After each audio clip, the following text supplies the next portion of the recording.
আমরা জানব ভগবান শ্রীকৃষ্ণের এক লীলা কাহিনী, শ্রীকৃষ্ণের মাথা ব্যথা ও পদধূলির গল্প। একদিন শ্রীকৃষ্ণ ভীষণ মাথা ব্যথার ভান করে শুয়ে পড়লেন। কোনো ওষুধেই তার এই ব্যথা সারছিল না। নারদ মুনি চিন্তিত হয়ে এর প্রতিকার জানতে চাইলেন।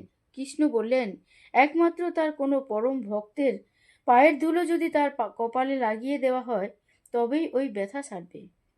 নারদ প্রথমে দ্বারকার রানী রুক্মিণী ও অন্যান্য ভক্তদের কাছে গেলেন, কিন্তু তারা ভয়ে পিছিয়ে এলেন। তাদের যুক্তি ছিল, ভগবানের মাথায় নিজেদের পায়ের ধুলো দেয়া মানে তো ঘোর পাপ এবং নরকে যেতে হবে। অবশেষে নারদ বৃন্দাবনে গোপী ও রানীদের কাছে রাধারানীর কাছে পৌঁছলেন। কৃষ্ণের মাথা ব্যথার কথা শুনে তারা এক মুহূর্তে দ্বিধা না করে নিজেদের পায়ের ধুলো দিয়ে দিলেন।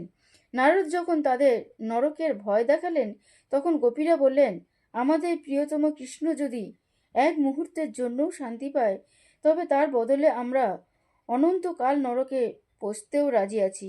এই নিঃস্বার্থ প্রেমেই শ্রীকৃষ্ণের মাথা ব্যথা নিরাময় হলো। তোমরা যদি শ্রীকৃষ্ণের ভক্ত হয়ে থাকো তাহলে আমার সঙ্গে বলো, জয় শ্রীকৃষ্ণ, রাধে রাধে।